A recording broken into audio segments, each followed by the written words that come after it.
হে hello everyone, নিম water স্ক্যাল্পে এবং ড্যান্ড্রফের জন্য কি কি কাজ করে বা কি কি উপকারিতা আছে সেটা কিন্তু তোমাদের সাথে আজ শেয়ার করব। তোমরা অনেকেই জানতে চেয়েছিলে যে ড্যান্ড্রফের সমস্যা থেকে আমরা কিভাবে প্রাকৃতিক উপায়ে বাঁচতে পারি, তারই একটা হোমমেড প্রোডাক্ট তোমাদেরকে বানিয়ে দেখাবো এবং এর রেজাল্ট কিন্তু তোমরা ভিডিওতে দেখতে পাবে। স্কিপ না করেই ভিডিওটা দেখতে থাকো। ড্যান্ড্রফের জন্য এত ইচিং এবং ইরিটেশনে ভুগছিলাম, সেই কারণে ভাবলাম আমি নিম ওয়াটারটা বানিয়ে ফেলি, ফাইনালি তোমাদের সাথেও একটু শেয়ার করে দিই। দেখো, আমি কিন্তু একদম গাছ থেকে নিম পাতা তুলে নিচ্ছি, বাড়িতেই বানাবো, একদম সিম্পল কিছু না। নিম পাতাগুলো নিয়ে এসে এরকমভাবে ছাড়িয়ে নিলাম পাতাগুলো।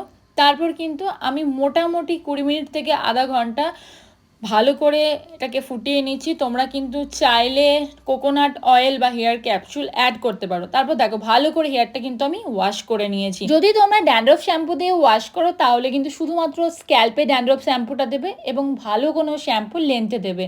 পুরো লেন্থ এবং স্ক্যাল্প জুড়ে কিন্তু ড্যান্ড্রফ শ্যাম্পু ব্যবহার করা যাবে না, তাহলে কিন্তু হেয়ারের যে লেন্থ সেটাকে ড্রাই করে ফেলে। কিন্তু শ্যাম্পু করলে কিন্তু আমাদের একেবারে ড্যান্ড্রফ দূর হয়ে যায় না বা ইনফেকশনগুলো দূর হয়ে যায় না।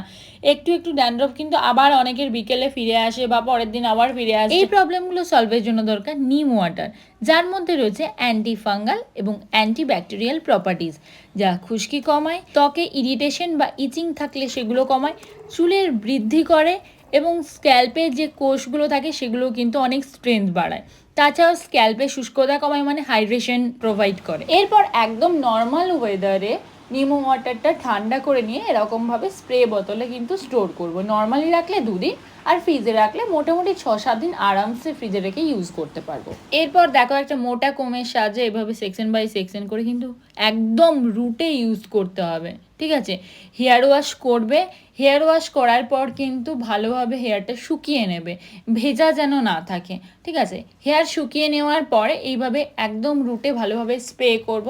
নর্মালি 1 উইক এভরিডে ইউজ করব এটা। একদিকটা করে নেওয়ার পর দেখো আরেকটা সাইড ভালোভাবে স্প্রে করে নিচ্ছি একদম রুটে সেকশন বাই সেকশন, যাতে ভালো করে রুটে পৌঁছে যায় নিম ওয়াটারটা।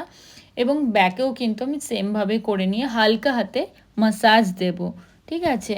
এরপর রুটটা নর্মাল হাওয়াতে কিন্তু শুকিয়ে নেব, ভেজা যেন না থাকে। এটা আমি আগেও ইউজ করেছি, তো ভীষণ ভালো এফেক্ট দেয় এবং ইচিং, ইরিটেশন বা ড্যান্ড্রফের সমস্যাগুলো অনেক দিন পর্যন্ত দূরে থাকে এবং ভীষণ হ্যাপি আমি এই প্রোডাক্টটা ইউজ করে। তোমরা কিন্তু অবশ্যই বাড়িতে বানিয়ে ইউজ করো। কেমন লাগলো অবশ্যই কমেন্টে জানিও। আরও যদি নতুন কোনো টপিকের ওপর তোমরা ভিডিও দেখতে চাও অবশ্যই কমেন্টে জানিও। ততক্ষণ ভালো থেকো, টাটা।